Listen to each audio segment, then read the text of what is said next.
Boa tarde a todos. Eu queria agradecer a presença de vocês em mais uma sessão desse webinar de IST, do PCDT de IST.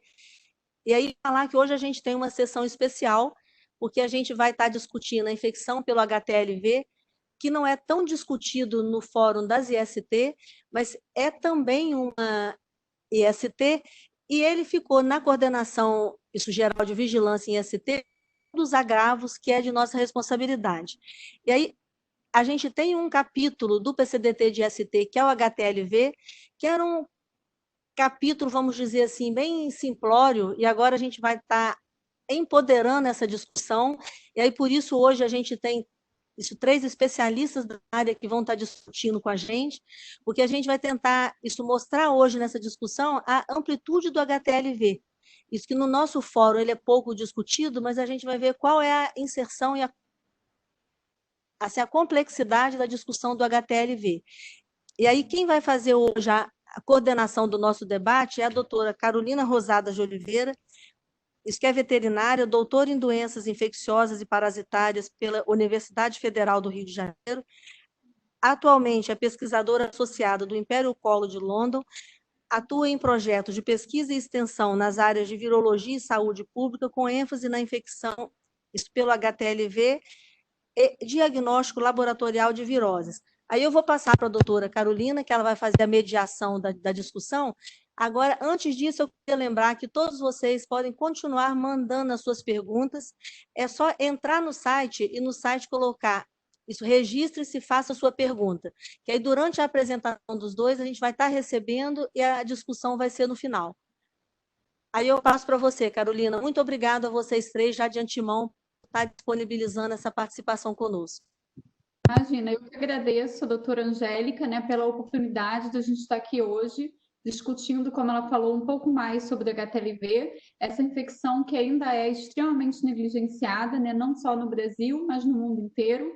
E hoje, então, a gente tem essa oportunidade de estar aqui falando um pouco mais sobre essa infecção, formas de transmissão, quais são as manifestações clínicas, os impactos que vai causar nas pessoas afetadas e também sobre as políticas públicas de saúde que a gente pode implementar para a gente diminuir a transmissão desse vírus. Então, queria agradecer a oportunidade, né, não só pela inclusão do HTLV dentro do PCDT de ST, mas também por essa oportunidade de a gente estar divulgando um pouco mais sobre esse vírus. Então, para começar as apresentações, eu vou convidar o Dr. Ricardo Schrack. O Dr. Ricardo Schrack, ele é biomédico, PhD em virologia pela London School of Hygiene and Tropical Medicine. Ele é professor titular do Instituto de Ciências Biológicas da Universidade Federal do Pará, o programa de pós-graduação em Biologia de Agentes Infecciosos e Parasitários, e ele desenvolve projetos de pesquisa na área de microbiologia, com ênfase em epidemiologia e virologia médica. Obrigada, doutor Ricardo, por estar aqui com a gente discutindo um pouco sobre o tema. Uma boa tarde a todos. Eu gostaria de colocar minha apresentação em tela, se fosse possível. Enquanto isso não faz, eu gostaria de agradecer pelo convite que nos foi dado e o prazer, manifestar meu prazer de estar tão bem acompanhado nesse webinar. Queria parabenizar a Angélica, Gerson e toda a equipe do departamento pela iniciativa, junto com a Sociedade Brasileira de DST e a OPAS. E eu queria também trazer as saudações do presidente da Sociedade Brasileira de Virologia pela iniciativa do evento. Mas eu tenho uma satisfação principalmente com a oportunidade de expandir sobre o tema tão importante como é o HTLV, tanto para o PCDT das IST, e esperando que em breve nós possamos estar trabalhando também no PCDT do HTLV, sob o apoio tão importante do departamento. Eu gosto de declarar também, em primeiro lugar, que eu não tenho nenhum conflito de interesse com o tema que está sendo abordado e começar por umas coisas básicas que nós temos do HTLV, que desde a sua primeira descrição, que vem de uma ansiedade que as pessoas tinham em 1960, 1970, de encontrar um agente que pudesse ser incriminado com neoplasias dentro da família retrovirídea, porque era a partir desta família que existiam indicativos de vírus associados com câncer. E dentro da família, nós acabamos descrevendo o HTLV1 e o HTLV2, além de 3 e o 4 mais recentemente, mas que não vou tocar porque os desfechos clínicos não são justificáveis para isso. Mas, em primeiro lugar, nós tivemos a descrição do HTLV1, por meio de um linfoma muito agressivo que ocorria no sul do Japão, e uma doença degenerativa que era a mielopatia associada ao HTLV, a RAM. Então, nós vemos 2 slides onde de um lado o ATL com células que costumam ser multilobuladas, as chamadas flower cells, e a RAM, que depois o Jorge Casseb deve apresentar melhor que eu. Mas é importante a gente falar que esse agente ele não fica só aí. Esse agente ele consegue se disseminar por todo o nosso organismo e ele consegue hoje estar associado com doenças as mais diferentes possíveis em vários órgãos-alvo, como os músculos, os olhos, a tireoide, o pulmão, as articulações, a bexiga, próstata, a pele, o intestino, e comumente essas pessoas apresentam quadros de depressão e outros similares a isso. Por outro lado, o HTLV2 ele já é uma infecção que é muito bem adaptada ao homem. E, por conta disso, nós vemos muito raros desfechos clínicos, de modo que, nos dias de hoje, nós continuamos utilizando o HTLV2 como um grande marcador de migrações humanas, desde que esses agentes saíram, desde que as pessoas saíram pela primeira vez do continente africano. Tá? Para compreender melhor o HTLV e os seus desfechos, nós temos que entender a virologia, porque como um dos pontos principais da biologia desses agentes é a capacidade que eles têm de estabelecer persistência. E é essa persistência que gera a grande variação dentro da clínica, da epidemiologia.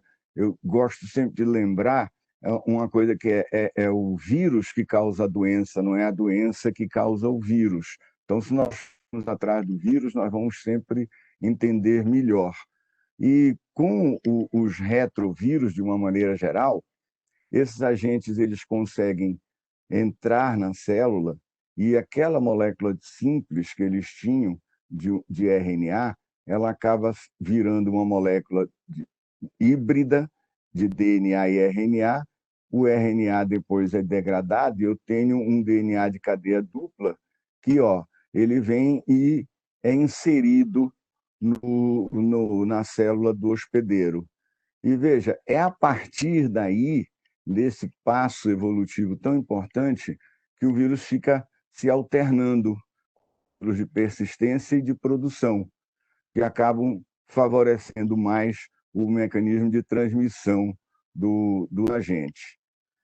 E vejam, com essa disseminação tão grande, nós acabamos vendo o vírus em vários fluidos orgânicos, mas que nos interessa muito é a questão do sangue, do sêmen, da secreção vaginal e o leite materno, que podem agora ser transmitidos por 3 rotas que são muito bem conhecidas: a rota sexual, a percutânea e a perinatal, que depois, inclusive, se for o caso, eu gostaria muito de discutir a respeito dela.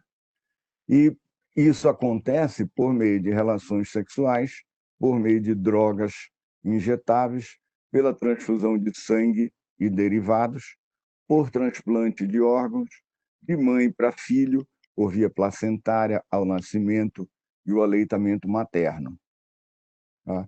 essa transmissão dos dois vírus pela via sexual acontece tanto em zonas urbanas como rurais e indígenas. Mas nós temos uma pequena diferença, que é do aspecto da epidemiologia deles, porque quando nós tratamos com áreas urbanas, o vírus costuma ter uma prevalência igual, maior entre mulheres. Enquanto que quando eu vou para comunidades fechadas, como as comunidades indígenas, a eficiência de transmissão é igual. Nós não vemos diferença de sexo entre homens e mulheres. Tá? E essa transmissão ela é sempre associada com práticas de sexo desprotegido, com parceria sexual com usuários de drogas e presença de outras IST. Tá? O risco de transfusão, o risco com a transfusão, derivados e órgãos, isso foi bem diminuído no nosso país, por exemplo, à medida em que o Brasil estabeleceu a obrigatoriedade da triagem desses produtos. Tá? O HTLV1 e 2 eles são bastante distribuídos no mundo, mas nós vemos bolsões de alta e baixa prevalência e incidência. Por exemplo, no Japão, como eu já tinha falado, e entre os nativos, os aborígenes da Austrália, nós vemos o HTLV1 com uma grande concentração, enquanto que em nativos no Brasil nós vemos o HTLV2. Tá?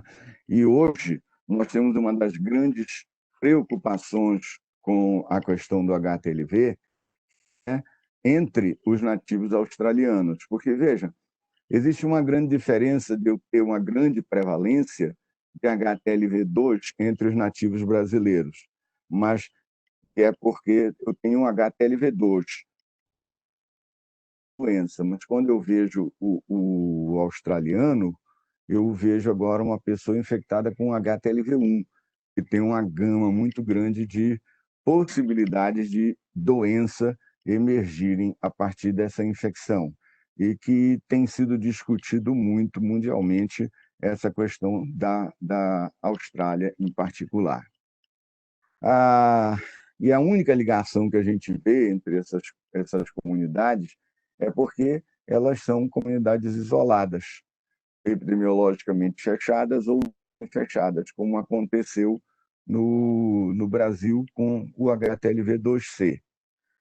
E graças a isso também, já lá em 1995, nós conseguíamos mostrar o papel importante com indígenas da agregação familiar, onde nós tínhamos o agente viral passando entre duas, às vezes até três gerações, para caracterizar essa transmissão vertical que mantém o vírus junto com a transmissão sexual em comunidades fechadas e semi-fechadas em grande prevalência.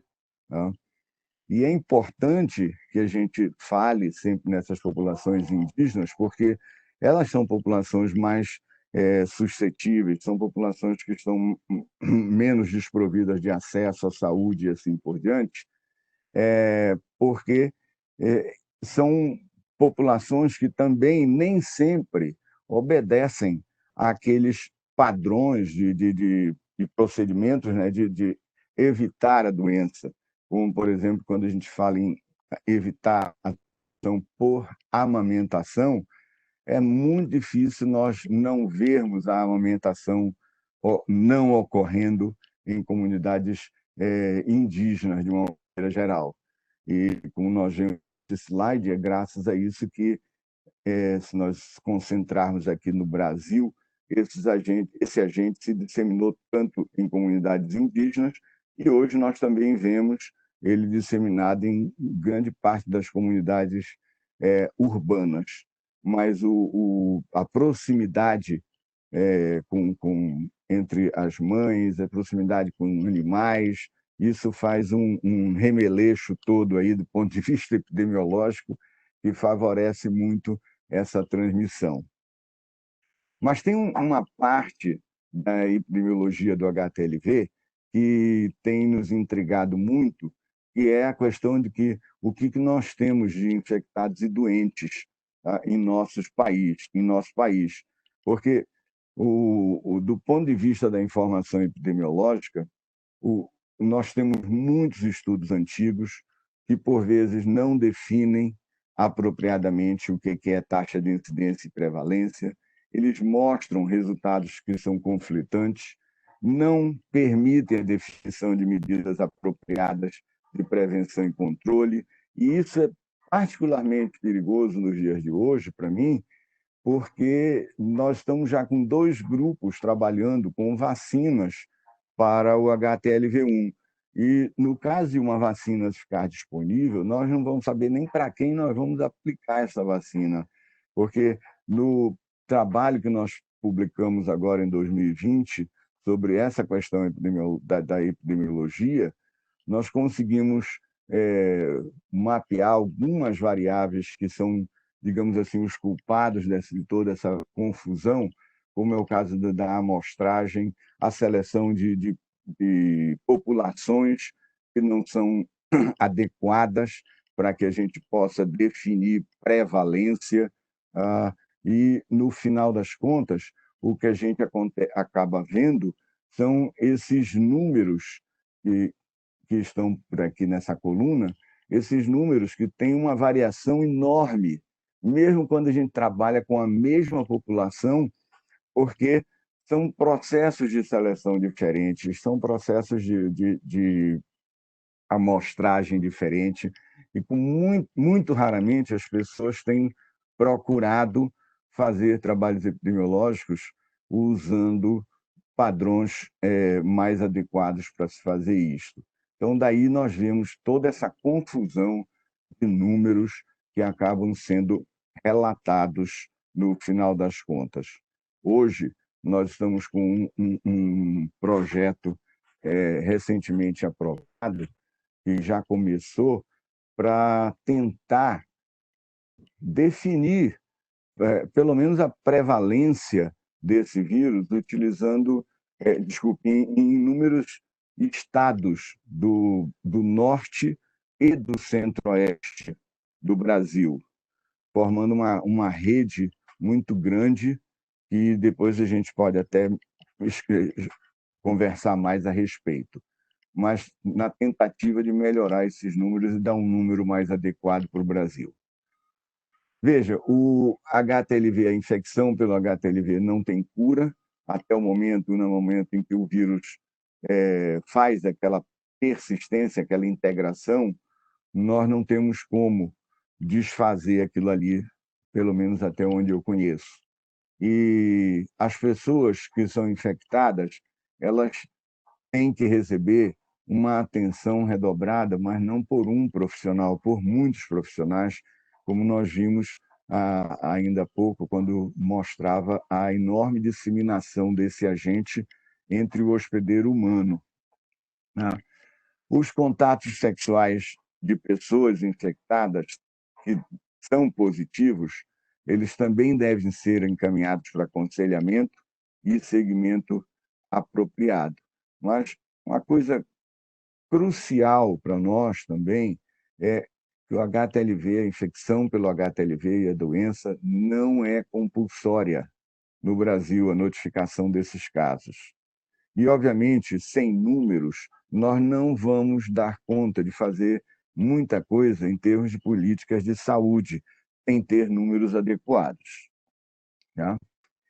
Para finalizar a minha apresentação, eu gostaria apenas de lembrar que nós não estamos também trabalhando só com um vírus, nós estamos trabalhando com pessoas que são infectadas. Então, eu costumo sempre dizer que essas pessoas infectadas, elas são a nossa responsabilidade social. Me lembra muito, desde da década de 1990, quando o Manuel, aqui nesse jornal, saía em todos os nossos simpósios tentando mostrar, e na mídia em geral, tentando mostrar que o HTLV existia e que as pessoas infectadas existiam. Hoje nós estamos com um pouco mais de organização, quando nós temos grupos como o HTL Vida, o Grupo Vitamor, que estão organizados para tentar auxiliar também as pessoas infectadas. Mas a vida deles não é fácil. O Grupo Vitamor, nos dias de hoje, está passando por uma situação muito apertada e talvez depois nós precisemos conversar a respeito da continuação do grupo ou não, de tão grave que está a situação por lá.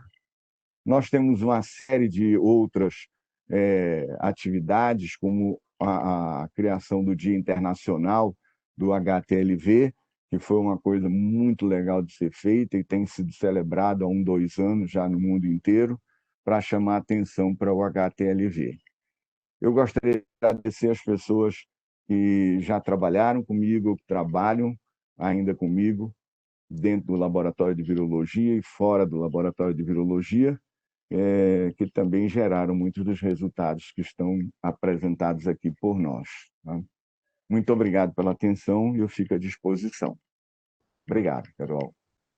Obrigada, doutor Ricardo, pela apresentação. Vamos dar prosseguimento agora às apresentações com o doutor Jorge Simão do Rosário Casseb. O doutor Jorge, ele é da Universidade de São Paulo, ele é médico, doutor em patologia pela USP. Atualmente ele é professor livre docente da Faculdade de Medicina do Instituto de Medicina Tropical da USP. Ele tem experiência na área de imunologia, com ênfase em imunologia aplicada, atuando principalmente nos seguintes temas: HIV-1, HTLV, imunologia e mielopatia associada ao HTLV-1. Obrigada, doutor Jorge, pela sua participação. Você pode iniciar a sua apresentação. Obrigado, Carol, e obrigado a todos pelo convite. É um prazer estar aqui. De fato, como o Ricardo comentou, a gente tem uma luta de 30 anos, né? Apesar de eu ser muito jovem, mas, de fato, a gente precisa falar um pouco sobre isso. E agradeço também a Angélica pela organização, a Denise Aracaki e toda a equipe que ajudou a gente a produzir isso, né? Então, os rapazes da parte tecnológica aí. Então, o Ricardo falou várias coisas que eu ia comentar, mas eu vou ter um outro foco, né, especificamente falando um pouco mais do diagnóstico e da parte clínica. Então, o diagnóstico ainda existe muita dificuldade no dia a dia da gente estabelecer os critérios para diagnóstico de HTLV. Então, como o Ricardo explicou, a gente tem o ponto de vista prático, né, o HTLV-1, que basicamente 90% dos pacientes que têm HTLV no Brasil, chamam de doadores de sangue, é o HTLV-1, que causa doenças, né, que a gente sabe. O HTLV-2, ele ainda é um vírus pouco estudado, mas aparentemente não causa as doenças que são mais graves, por exemplo. Então, do ponto de vista de laboratório, né, a gente tem a triagem sorológica. Então, desde 93, no Brasil, foi instituído a triagem em banco de sangue por uso de testes de triagem. Então, esses testes geralmente são testes de ELISA, e quem eles usam uma todo o sangue no Brasil ele é testado para anticorpos anti-HTLV, certo? E esses testes eles são bem sensíveis nesse sentido, entendeu? Então a gente acaba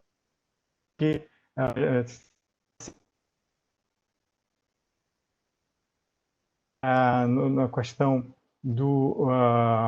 da positividade é importante. Então, uma vez esses testes sendo positivos, eles negativo, você dá alta para o paciente, você só acompanha esse caso. No caso positivo, a gente tem que fazer um teste confirmatório, né? No Brasil, normalmente, depende muito do hospital que você faz. Em banco de sangue, somente os laboratórios maiores, no Hospital das Clínicas, a gente tem essa possibilidade e alguns outros hemocentros também fazem essa confirmação. Por que isso é complicado? Justamente pelo custo, provavelmente. Então, um Western blot custa de R$200 a R$300. O Inolia, que é um outro teste de confirmação, ele custa um pouco mais barato. Então, a gente tem essa dificuldade do ponto de vista prático. Então, os gestores, quando tem que decidir, né, de um caso positivo, raramente esse indivíduo é confirmado. Então, ele vai para casa, não tem um acompanhamento mais específico. Então, nesse PCA-DT, a gente está imaginando que, de fato, isso possa melhorar.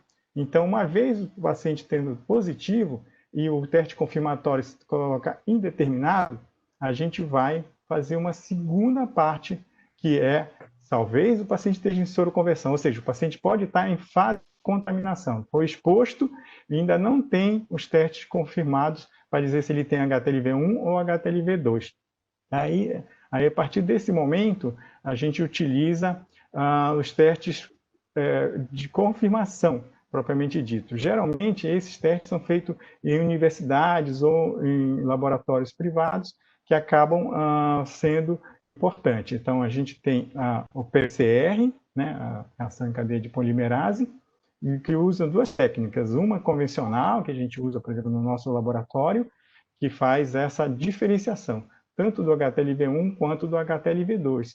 Uma vez com esse resultado, os pacientes podem ser discriminados. HTLV1 faz acompanhamento clínico regular, né? No nosso caso, lá no Emílio Ribas, a gente faz a cada 6 meses, e o HTLV2 a cada 1 vez por ano. Então, a gente criou um fluxo, né?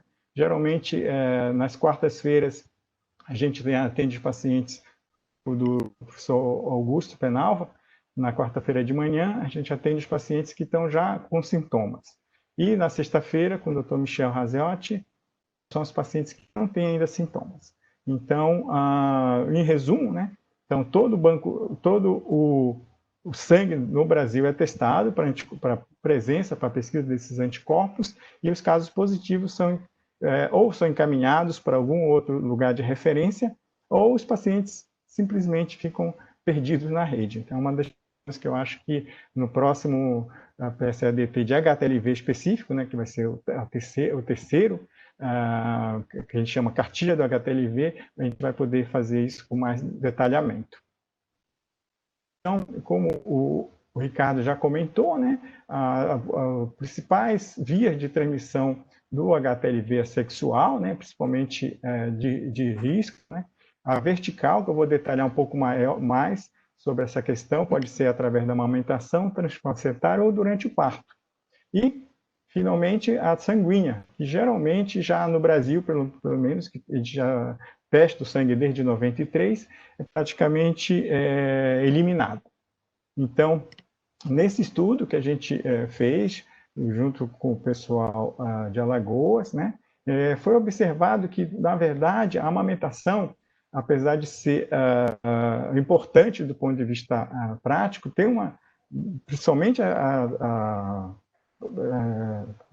amamentação prolongada, mais de 6 meses, leva um risco substancial de transmissibilidade, certo?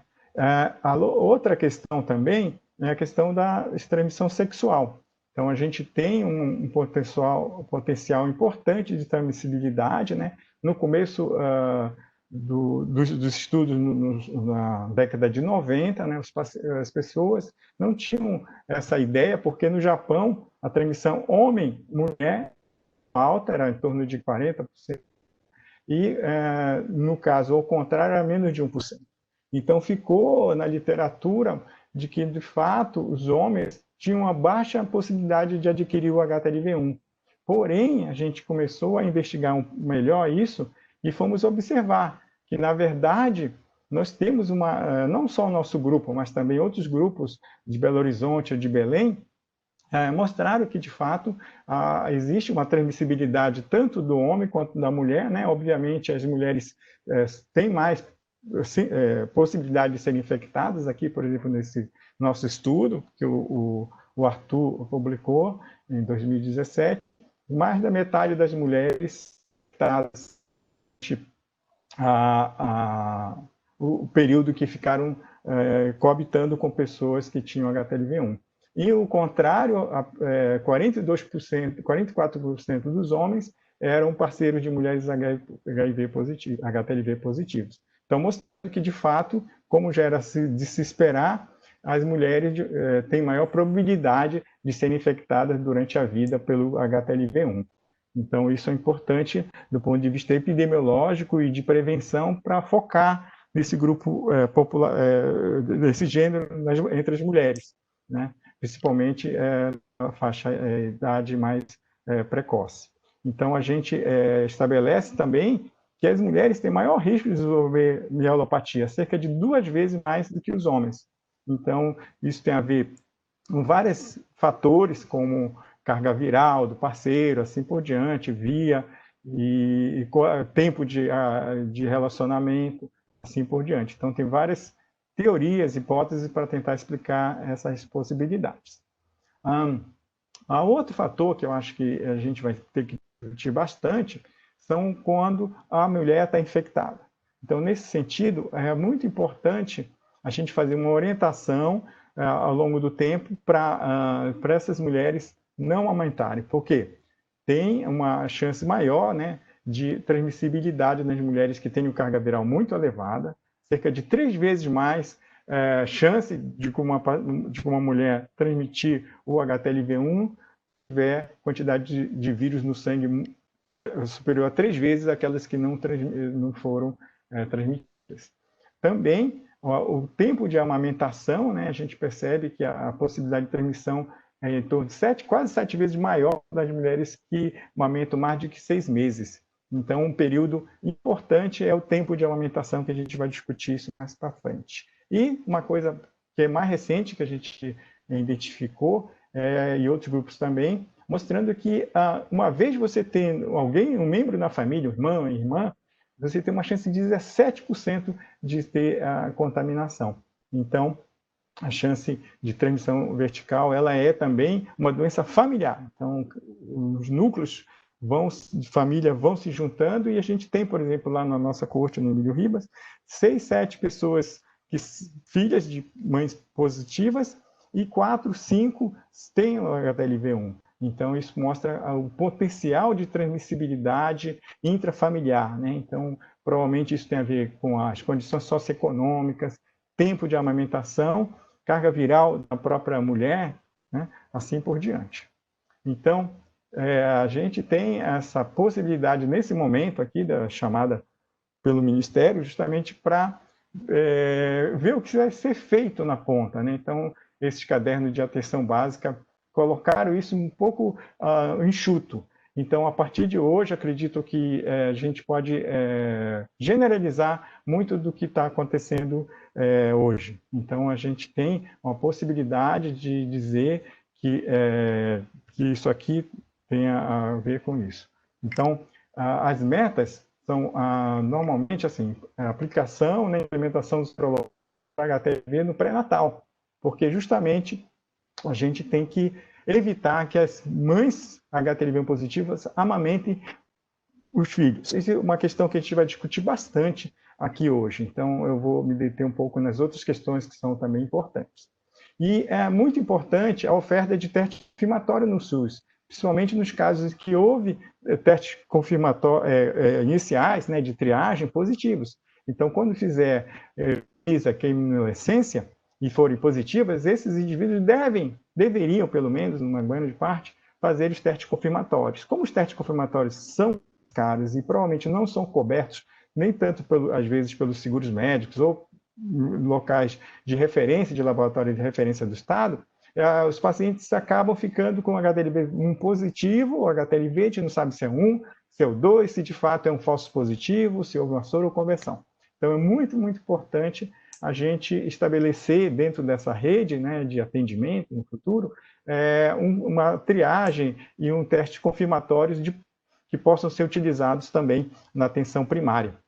Bom, outra questão que é bastante polêmica, mas que a gente não tem jeito, vamos ter que discutir, do momento que nós temos 2 vezes mais mulheres do que homens, é a indicação de parto de cesárea nas portadoras de HTLV. Será que isso é necessário? Será que só inibindo a amamentação, de uma mulher soropositiva é suficiente? Então, a gente pode também, durante a sessão de pergunta, voltar para essa questão.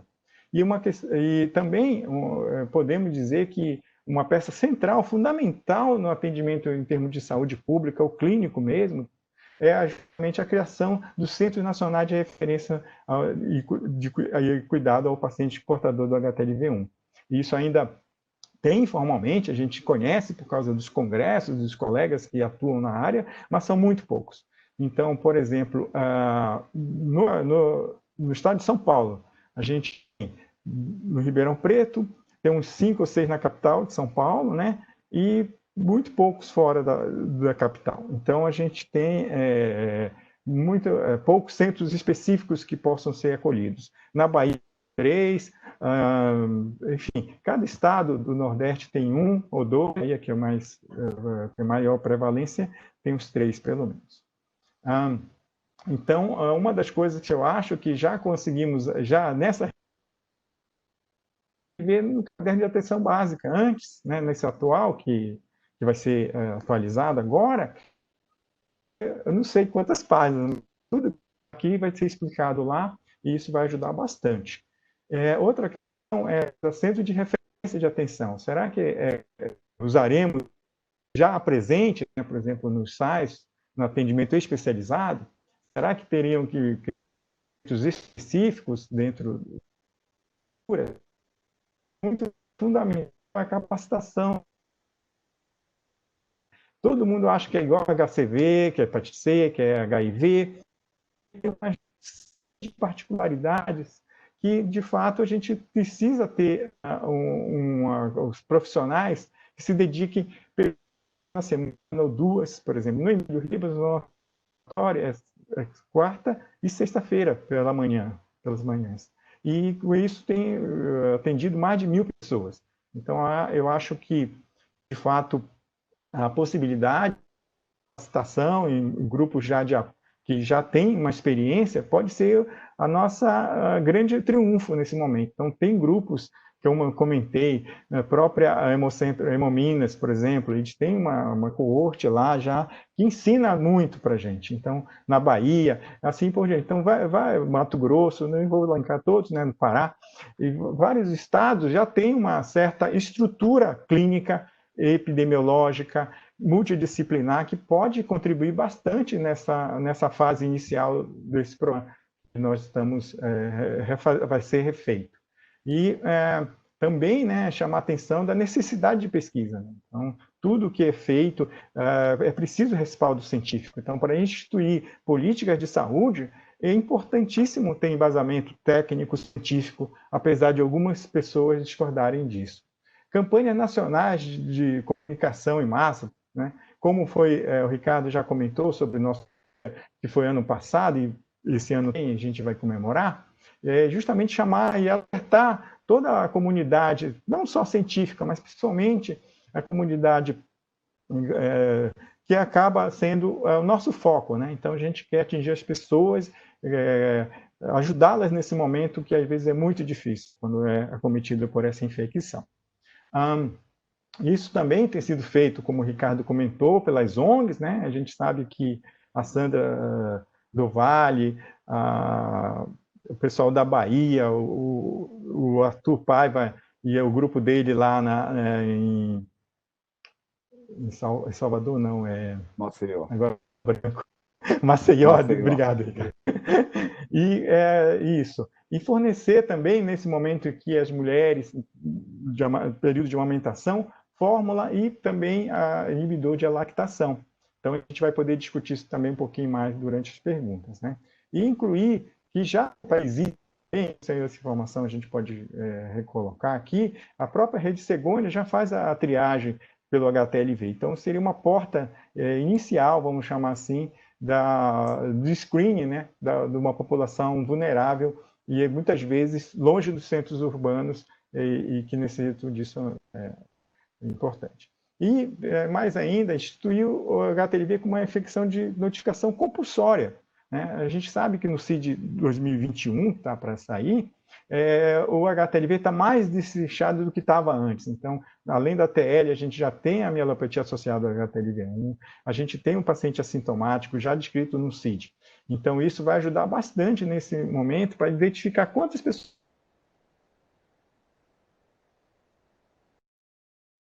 Subiu a voz.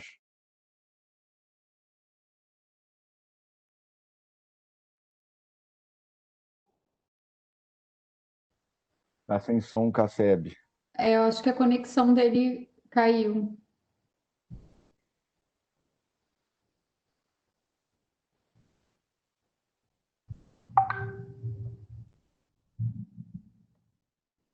Bom, acho que a conexão... Oi. E agora? Me voltou, Carol? Voltou. Obrigado, desculpa. Então, essa questão da incidência de doença, né? A gente sabe que mais ou menos 1 até 5% das pessoas que têm o HTLV1 podem desenvolver alguma doença relacionada a esse vírus, né?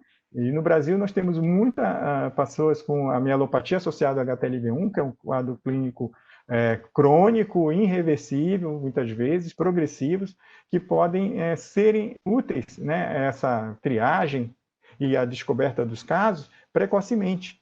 Então, o tratamento, quanto mais precoce, melhor. Então, a gente tem um estudo recente que foi publicado ano passado, que quando a gente testou pessoas assintomáticas e que não estavam no nosso ambulatório da quarta-feira, né? O Michel trabalha na sexta, então só os pacientes totalmente assintomáticos com o Michel. E ele examinou detalhadamente essas pessoas do ponto de vista neurológico e observou já que quase 20% desses indivíduos já tinham alterações neurológicas precoces. Então, essa incidência que a gente fala de 1%, 5%, provavelmente é bem maior quando você olha de perto.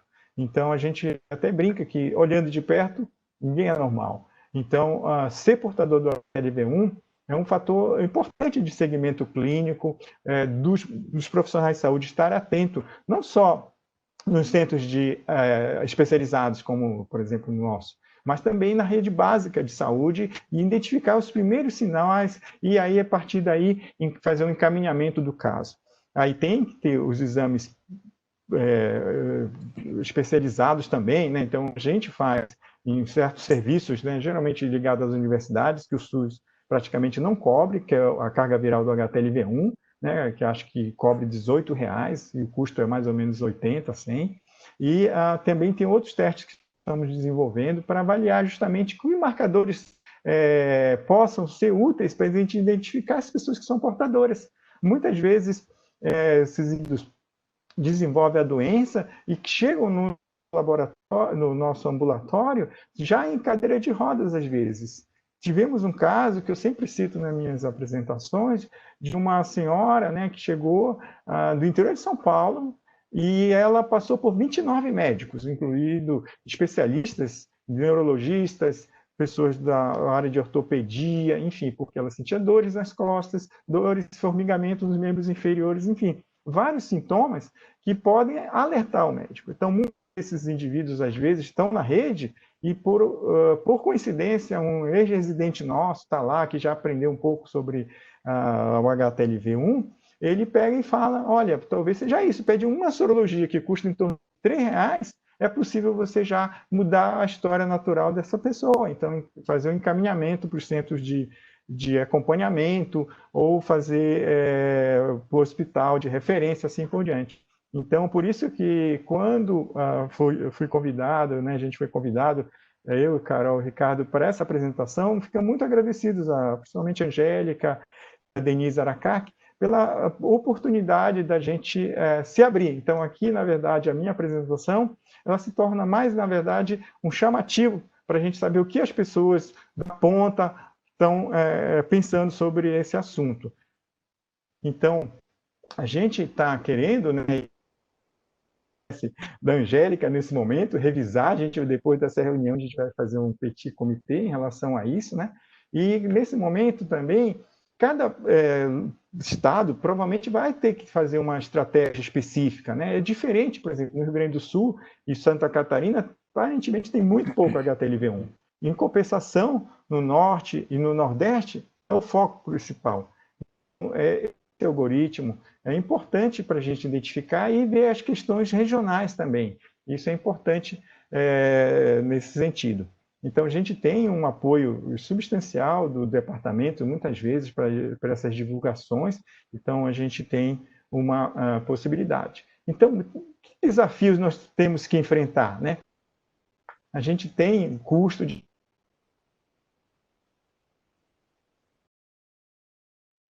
Sumiu. A gente vai ter...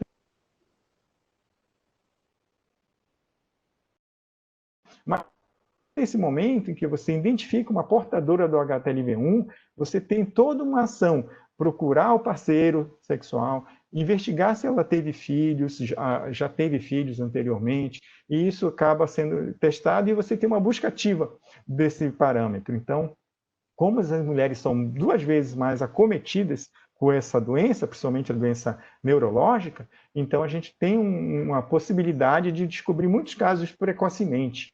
Então, a professora Adélia Caterino, né, que também é ativa no nosso grupo de HTLV, né, há 30 anos, ela também é pesquisadora do Adolfo Lutz, ela mostra que se a gente ainda fazer pool de soros, a gente pode até 10 soros diferentes de pessoas podem ser testados e a partir daí diminuir o custo bastante. Então a gente está imaginando que talvez seja uma próxima etapa, né, no nosso guia de manejo, fazer essa estratégia principalmente nos lugares de baixa incidência, né, como, por exemplo, o sul do país, ou mesmo até o sudeste, que a gente pode pensar. Então, já comentei um pouco da necessidade de criação de centros de referência, né? Já temos alguns, mas são informais, então, essa necessidade da gente realmente estabelecer esses centros com protocolos bem específicos, contra-referências, assim por diante. Então, eu gostaria de finalizar a minha apresentação mostrando aqui um trabalho que foi feito no Japão, que eu adoro e todas as minhas aulas eu procuro ver. Eles estabeleceram um critério, né, de estimativa de quando a gente vai diminuir de fato a incidência no Japão lá. E a gente pode servir isso como uma lição, né, e uma meta nossa. Então, a gente tem aqui em Nagasaki, que é uma corte muito antiga, assim, uma das primeiras do Japão, e eles fazem acompanhamento regular desses indivíduos, mostrando que lá, a partir da instituição, primeiro, teste em banco de sangue, nós já fazemos desde 93.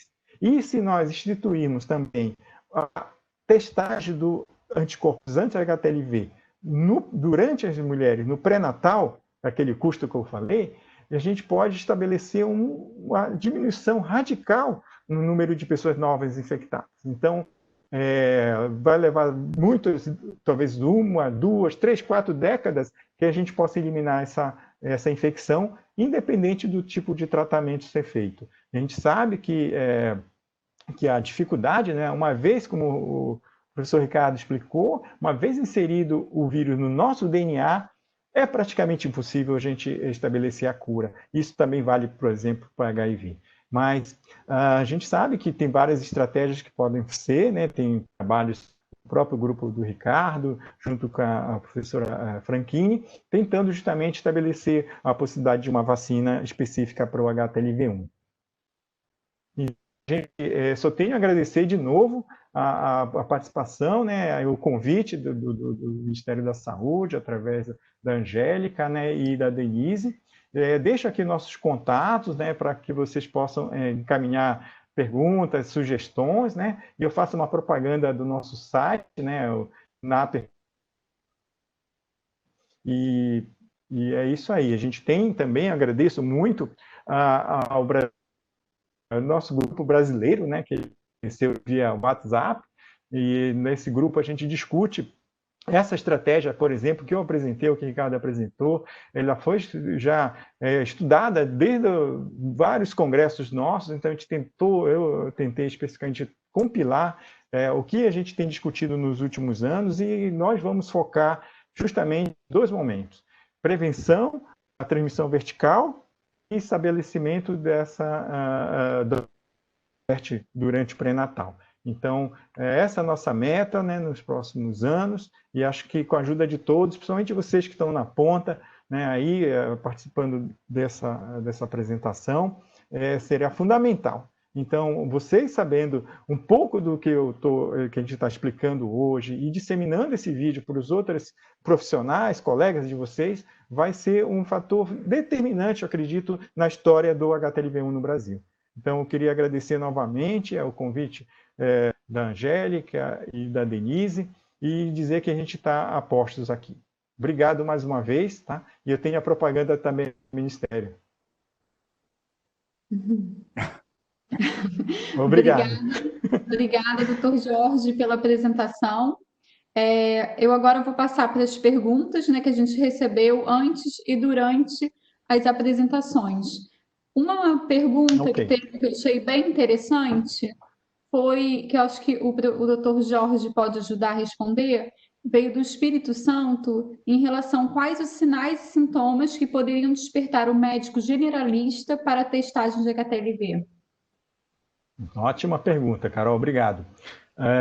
Então, a gente é bem complicado, porque os sintomas iniciais eles são muito inespecíficos. Como eu falei daquele caso que foi em 30 médicos diferentes, e é difícil de dizer. Mas, normalmente, no caso da doença neurológica, ela é um formigamento dos membros inferiores, né, geralmente é ascendente, ela tem dores, geralmente na região das costas, lombar, certo?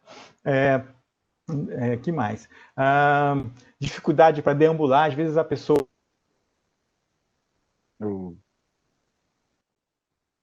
Opa. Falhou. Está carregando.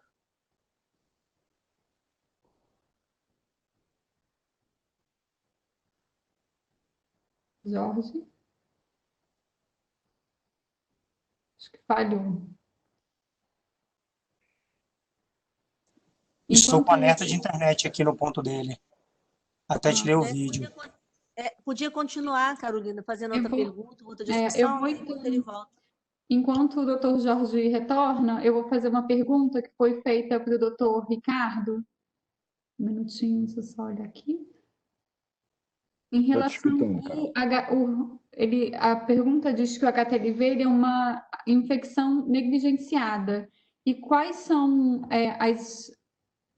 apesar da importância da transmissão intrafamiliar, ele ainda continua sendo negligenciado? Infelizmente, até o momento, nós ainda não temos como mudar essa perspectiva. Eu não sei nem se ele já foi incluído no rol da própria Organização Mundial da Saúde das doenças negligenciadas, porque a gente fala, mas nem no rol delas ela estava incluso, até pelo menos no Congresso do Peru no ano passado. Mas, de fato, eu vi que a pergunta é da Joana, que trabalhou conosco, inclusive com outras coisas. Ela continua sendo, sim, uma doença negligenciada, infelizmente. Eu queria só continuar na resposta do que o Kassab... Pronto, o Kassab entrou agora. Pronto, Kassab, você pode terminar a sua resposta. Obrigado, desculpa aí. Então, a gente estava falando dos sintomas, né?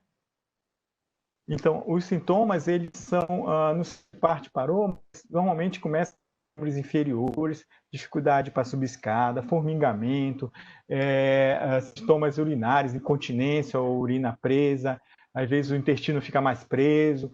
Então, são vários critérios de diagnóstico, mas que também podem simular vários tipos de doença. Então, dor lombar, né? Então, a pessoa tem uma hérnia na medula, alguma coisa assim, na coluna, e pode simular também esse tipo de situação. Então, é muito importante, né, o teste, né, o teste do sorológico inicial, né, porque tendo esse teste você já tem uma indicação.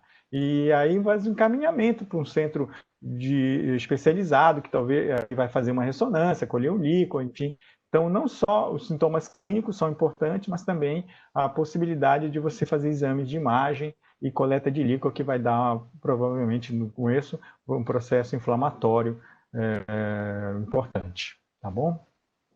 Complementando um pouco do que o Jorge está falando, eu acho que é importante a gente também, por conta dessa sintomatologia ser tão diversa e por conta de a gente ter também portadores assintomáticos, é importante a testagem naqueles grupos alvos, né? No caso, gestantes, como a gente conversou aqui bastante hoje, mas também indivíduos que têm outras infecções sexualmente transmissíveis em usuários de drogas injetáveis. Então, em populações que têm um risco aumentado de transmissão de HTLV, é interessante também pensar na infecção por esse vírus e realizar a testagem.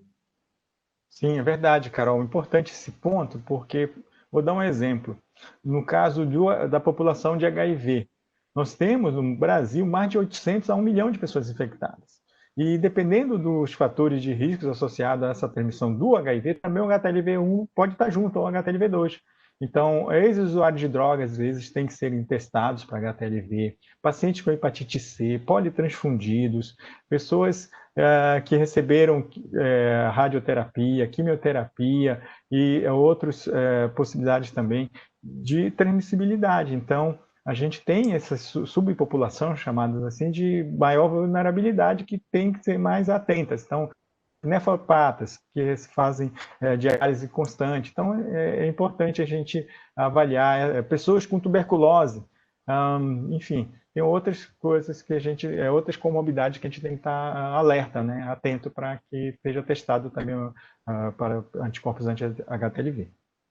Jorge, tem bastante pergunta em relação ao aleitamento materno, né, à infecção na gestante. Uhum. Tem uma pergunta aqui da Claro. Cássia Carneiro, de Goiás, que ela fala por que alguns profissionais não dão importância para a sorologia positiva para HTLV para mães e acabam não contraindicando a amamentação? E quais são as consequências da infecção para o bebê? Então, exatamente, a gente sabe que quanto mais longo tempo que você convive com o vírus, maior chance tem de você ter um desenvolvimento.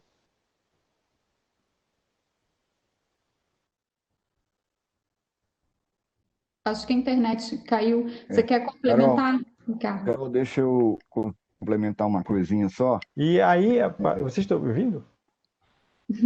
Agora sim. Voltou? Voltou? Estou sendo boicotado aqui. Mas, Ricardo, pode falar se você quiser. Eu vou só complementar essa pergunta e passo para você. Desculpa. É o seguinte, então, normalmente, no caso do nosso artigo que o Arthur trabalhou, aparentemente, o aleitamento até 2 meses, aparentemente tem uma baixa transmissibilidade, mas eu não confiaria. Aqui em São Paulo, a gente tem a possibilidade de dar o leite, fórmula de leite de graça para as mulheres, entendeu? Então, a gente normalmente inibe a amamentação, mas não está nada escrito, e como mostrei para vocês, a chance de transmissibilidade pelo aleitamento prolongado, no caso, né, mais de que 3 meses, ou mesmo 6 meses, é muito alta, em torno de 20%. Então, eu acho que, se for possível, sempre substituir. Tá? Primeiro testar, se a mulher for soropositiva para HTLV1, conversar com ela, explicar a situação e ver até que ponto, né, ela deseja amamentar, certo? É uma decisão bem pessoal, né, e os médicos da ponta vão ter que também ter essa noção, né, do risco. Ok? Ricardo, quer complementar? Eu só queria lembrar que também, como a SEB mencionou ainda há pouco, e nós também escrevemos no artigo, essa questão do desfecho, ela tem sido muito variável, certo, Casseb? Me corrige, por favor. Nós temos hoje uma estimativa de 1 a 5%, mas existe uma série de coisas pequenas que não se dá a atenção e o que passam despercebidas, muitas vezes até o próprio clínico, e que já são consequências da infecção. O indivíduo não precisa ter apenas a RAM, mas ele pode ter outros sintomas neurológicos que também não vão evoluir para a RAM, mas eles são considerados como doenças associadas ao HTLV. E nós precisamos de estar atentos, nós precisamos de trazer os clínicos, o HTLV em todas as suas nuances, para que eles possam perceber desde as coisas pequenas até as coisas grandes, né? E só complementando um pouquinho a resposta que eu falei ainda há pouco, da doença negligenciada, eu só queria deixar clara aqui também outra coisa, que é a questão de que, com esse movimento que a Angélica está fazendo, logo, logo, pelo menos dentro do Brasil, o HTLV vai deixar de ser uma doença negligenciada no momento em que nós tivermos um PCDT, porque aí ela passa a fazer parte do rol daqueles vírus ou agentes infecciosos e doenças que o Ministério agora vai passar a cuidar deles também com o mesmo olhar e o mesmo carinho. Só para complementar. Obrigado. Eu acho que é importante, né, essa questão do aleitamento, né? Então, a inibição do aleitamento, ela é indicada nas mães soropositivas para a gente inibir a transmissão. E aí, nesse contexto, tem uma pergunta para o doutor Ricardo, que é como mudar o comportamento das mães dos grupos isolados, indígenas e quilombolas, a questão da não amamentação em mães positivas para HTLV, se a questão cultural é muito forte. É de fato muito complicado. Eu não sei te precisar se nos quilombolas nós temos a mesma coisa acontecendo, mas em comunidades indígenas, sim. E nós não estamos onipresentes nas comunidades indígenas.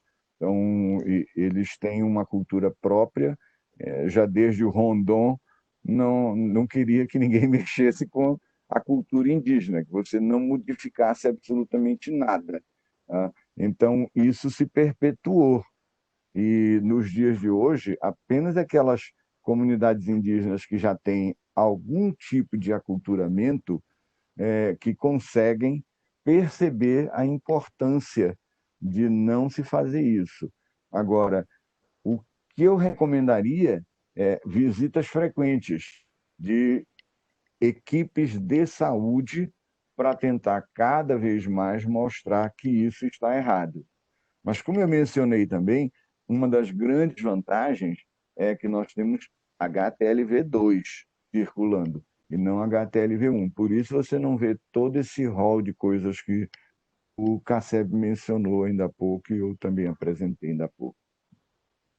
Outra pergunta que está aparecendo com bastante frequência é em relação ao tipo de parto para gestante que é infectada pelo HTLV. Há a possibilidade de infecção pelo parto vaginal? Existem estudos que indiquem um parto cesáreo? Pergunta muito difícil, complexa, não temos resposta ainda, tá bom? Bem, pela analogia, né, a gente sabe que, por exemplo, no caso do HIV, a maior parte da transmissão acontece ou durante a gestação ou no canal de parto, raramente pela amamentação, né? Então, pela analogia, se eu for orientar uma mulher com HTLV1, eu orientaria pelo parto cesárea. Mas não está nada escrito. Ainda não tem nenhum consenso, né? Da falta de informação. Certo. E outra pergunta que tem é em relação a quais são as políticas públicas que a gente tem hoje para o HTLV. Ricardo, você quer responder essa? Acho que é muito mais para a Angélica do que para mim. Eu acho que o CACEB mencionou várias coisas durante a apresentação dele. Talvez o cara pudesse reenfatizá-las, né, Jorge?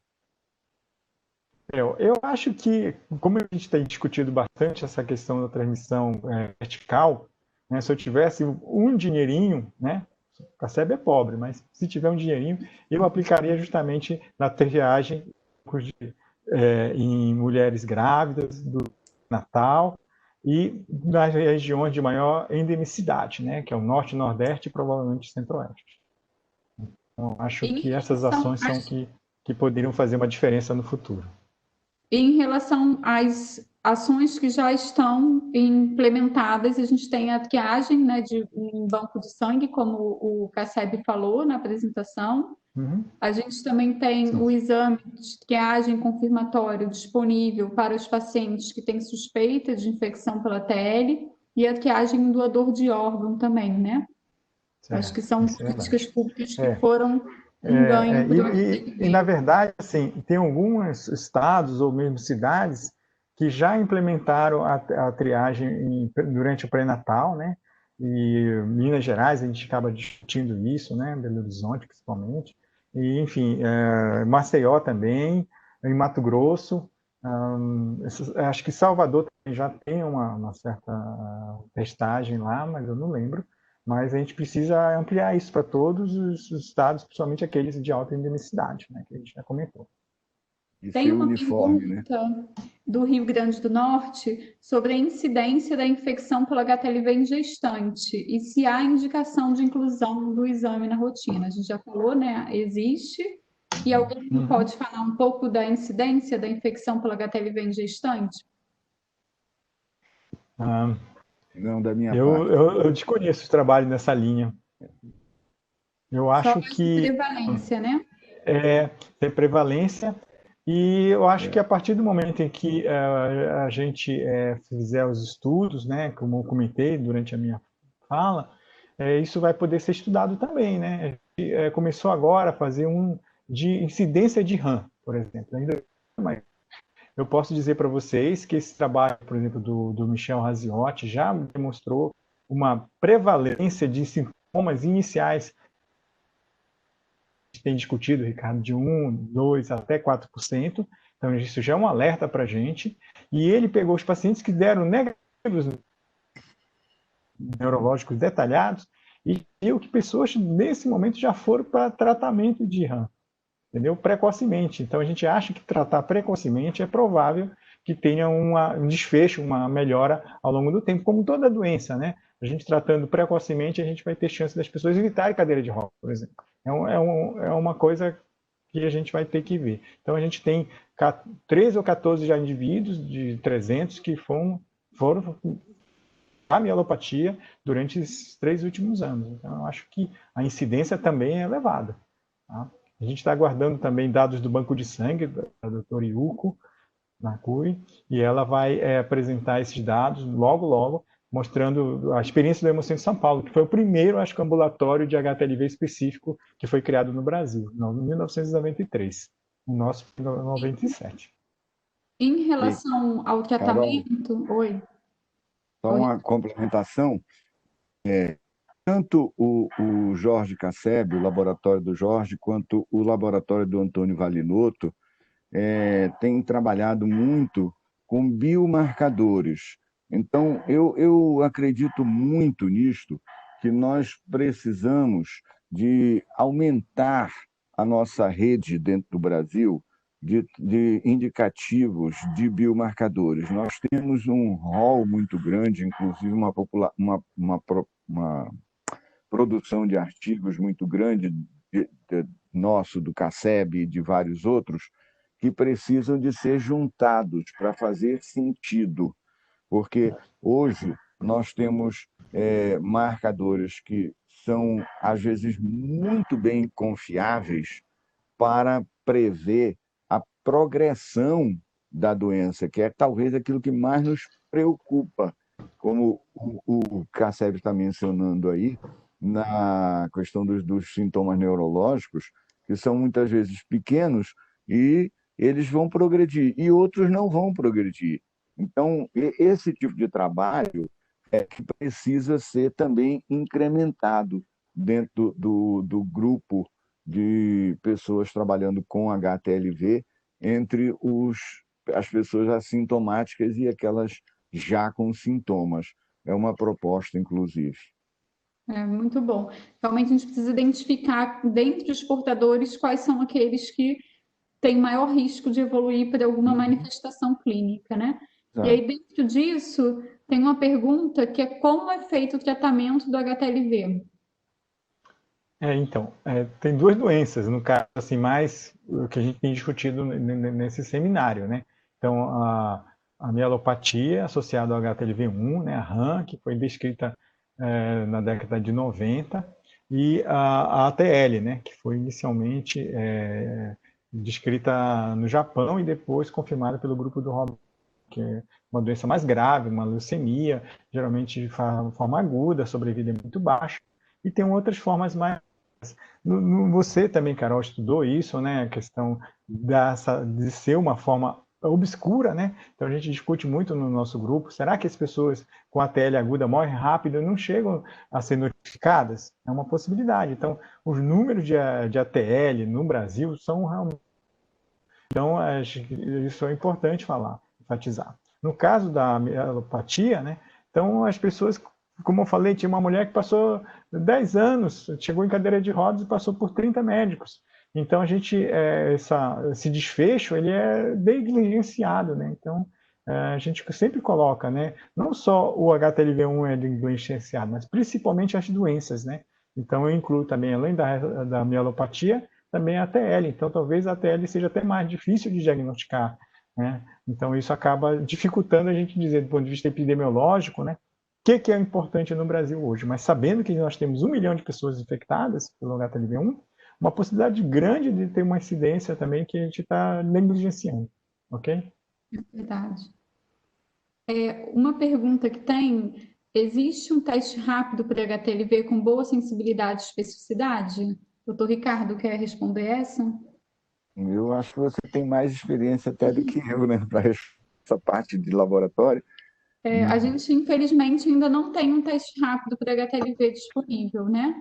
Então, a gente não tem nenhum, então nem com boa, nem com sensibilidade ruim, né? O que eu vi, assim, né, a gente tem a doutora Etel lá do Hemominas, né, ela já tem essa plataforma, não sei que pé ela deve estar ouvindo a gente, e eu sei disso também, a gente, no nosso grupo, tem em desenvolvimento uma plataforma como essa, e o professor Brits, né, Carlos Brits, lá de Salvador, ele tem um projeto grande, né, que foi contemplado com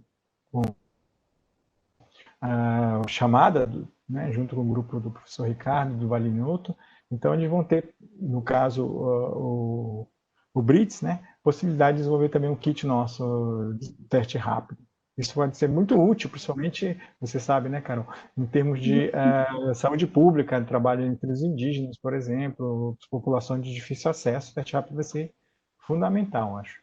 Okay? Acho que um teste rápido é essencial, né? Para que a gente possa ter essa resposta e acompanhamento. No sentido de desenvolvimento, Carolina, eu posso te citar a conexão que nós temos com o Ricardo Goulart em Uberlândia, perdoe, da UFO. Que nós vimos trabalhando já com ele em nanobiotecnologia há algum tempo. E ele tem plataformas também muito interessantes. Ele tem trabalhado junto conosco, mas ainda precisam ser avaliadas melhor. Mas isso no sentido do desenvolvimento. Acho que ainda estão em fase de desenvolvimento, né, os testes. Tomara que dê certo. Eu tenho aluno trabalhando nisso, Vitor. Então, Vitor tem que trabalhar, né? Tem uma pergunta que eu achei interessante, que é quando o PSF deve encaminhar pessoas com HTLV para o infectologista? Eita. E aí, assim, é difícil responder, mas eu acho assim que isso é importante, essa pergunta, né? Então faz dentro da nossa linha da discussão de agora, né, que a gente está tendo nessa tarde.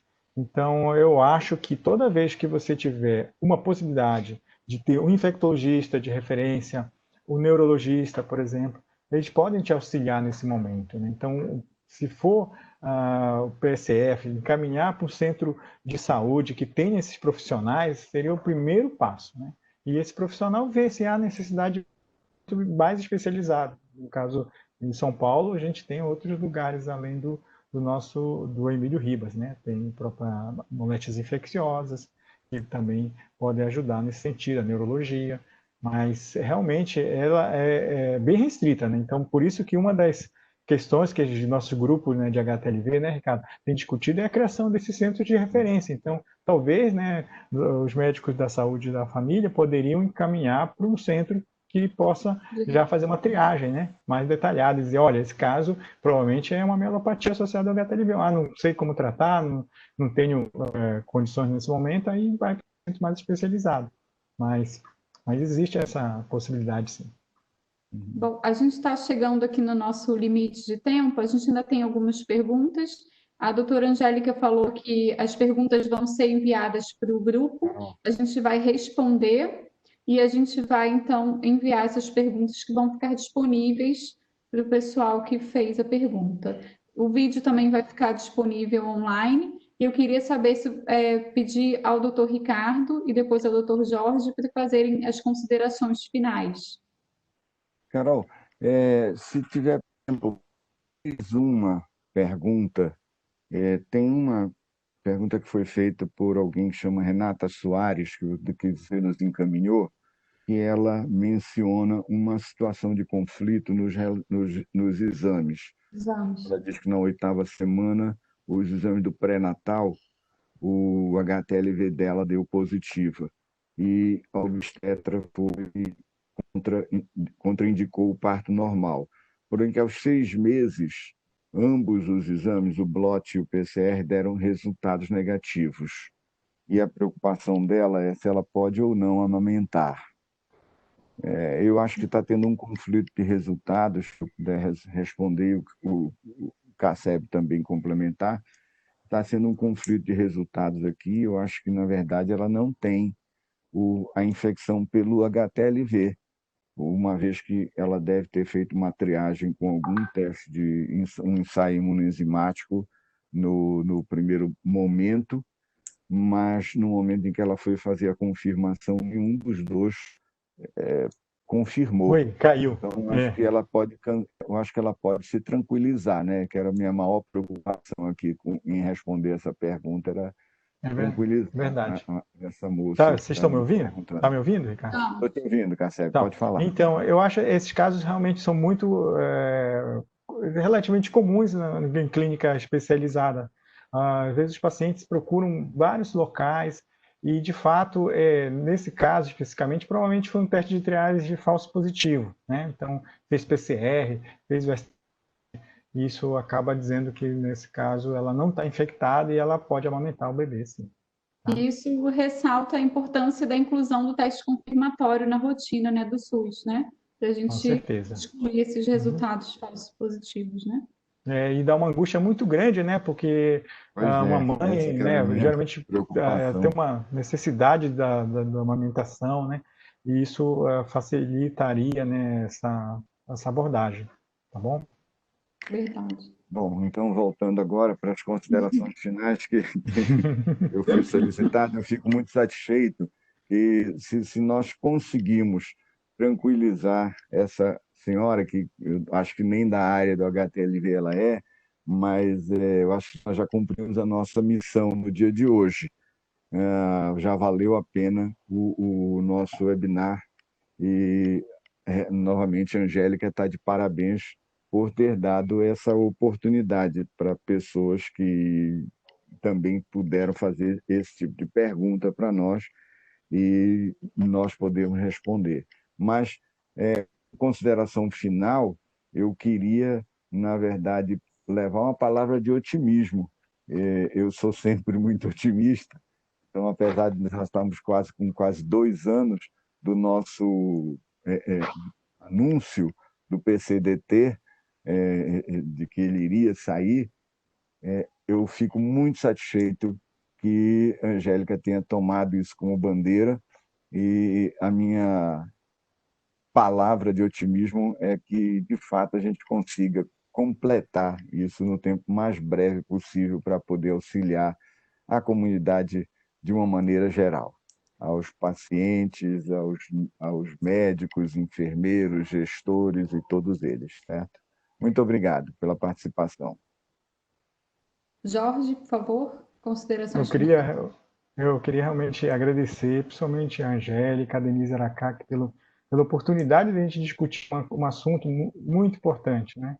Então, eu queria deixar aqui também agradecimento especial, né, aos meus alunos, alunas, que ao longo de 30 anos a gente tem batalhado para o desenvolvimento desses testes, né? Especialmente ao Vitor, que está passando um momento muito difícil, então eu queria agradecê-los, né? E também a comunidade, né? A gente tem discutido bastante, então o que a gente apresentou hoje foi decorrente de uma discussão de vários anos até, passado, e isso acabou agora empoderando a gente nessa apresentação. Então, eu queria agradecer também durante essa possibilidade aqui nesse webinar. Obrigado mais uma vez, Carol, também, e a todos que estão assistindo a gente. Força aí nessa tarefa que nós teremos pela frente para os próximos anos. Obrigado. Também queria aproveitar a oportunidade, né, para agradecer. E como consideração final, acho que a gente tem que olhar que a gente teve conquistas, né, para o HTLV em relação às políticas públicas de saúde, a testagem em banco de sangue, a testagem em doador. A gente sempre quer andar para frente, né? Então a gente luta para que haja a implementação da testagem na rotina no pré-natal, a inclusão dos testes confirmatórios, criação de centros de referências, mas hoje eu acho que a gente também está vivenciando uma vitória da luta do HTLV, que é justamente esse webinar e esse espaço. Então, eu queria agradecer mais uma vez ao Ministério, né, a doutora Angélica, por essa oportunidade, que a gente possa, então, começar a desenvolver o PCDT de HTLV, que realmente vai ser um marco para a luta do HTLV. Então, obrigada pela oportunidade, pelo convite, e espero continuar discutindo com vocês, né, esse tema tão importante. Obrigada. E, Angélica, agora, por favor, a palavra é você. Isso. Muito obrigada, Carol, a Cassebe, o Ricardo. Foi uma excelente sessão. E eu acho assim que muito promissora, né? Que eu acho que foi bom, a participação ao vivo foi bem significativa. Eu acho que a gente tem agora uma missão pela frente, né? Tiveram duas perguntas aqui que eu nem passei para você, porque uma foi isso: quais são as políticas públicas do Ministério da Saúde? Que até tem uma parecida que o Ricardo falou que essa era para mim, nem é. Eu acho que é para nós, né? E qual é a previsão de inclusão dos testes diagnósticos, tanto isso de rastreio como confirmatório, no SUS? E isso passa pelo nosso dever de casa. A gente vai agora sentar e marcar uma reunião do comitê de especialistas do HTLV, porque para que ocorra essa inclusão como política pública, a gente tem que escrever um documento com evidência clínica, passar pela Conitec. Aí a Conitec vai aprovar esse documento e a gente começa a estimular o gestor isso para a inclusão isso dos testes diagnósticos, não só dos testes diagnósticos, como toda uma política pública extensa em relação ao HTLV. Vocês estavam falando no curso de assim, se está incluído ou não está incluída, e a primeira fase que aparece no Google quando a gente coloca é que o HTLV é tão negligenciado que nem na lista das negligenciáveis ele foi incluído ainda. Então, eu acho que está no momento oportuno para a gente tentar mudar essa história, realmente entrar com o comitê, porque não é uma decisão vertical, eu acho que isso tem que ser uma decisão construída em conjunto com os especialistas, com as pessoas que têm experiência com essa infecção. E eu acho que vocês três estão representando esse grupo aqui nesse webinar. Eu acho que a gente tem tudo para até o final desse ano a gente já ter esse PCDT bem encaminhado para que ele possa estar na praça já no ano que vem. Agora, é claro que a gente conta com vocês que tem que ser uma proposta construída em grupo. Foi muito bom, eu acho que a participação foi boa. Assim que o vídeo estiver arrumado, que aí agora o Anderson, o pessoal da informática aqui, são espetaculares e têm dado todo esse acesso, e aí a gente arruma o vídeo para divulgação e distribuir, porque quem não pôde assistir hoje vai ter acesso ao vídeo depois, que ele está sendo alojado na página da Sociedade Brasileira de DST.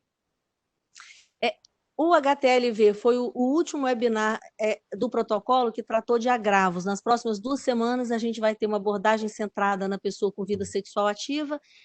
Depois, a gente vai ter uma outra sessão falando sobre IST nas pessoas vítimas de violência sexual. E aí, no dia 12 de agosto, a gente encerra essa discussão com o Gerson, que vai falar das políticas públicas para IST, e com certeza ele vai estar falando da produção do PCDT de IST para a gente criar realmente uma política pública nesse sentido. Eu agradeço muito mais uma vez vocês e espero que seja o início de uma grande parceria. E para o nosso público, a gente espera encontrar vocês na próxima semana, na outra webinar. Tá? Muito obrigada, até a próxima. Obrigado. Obrigado, até mais. Obrigado.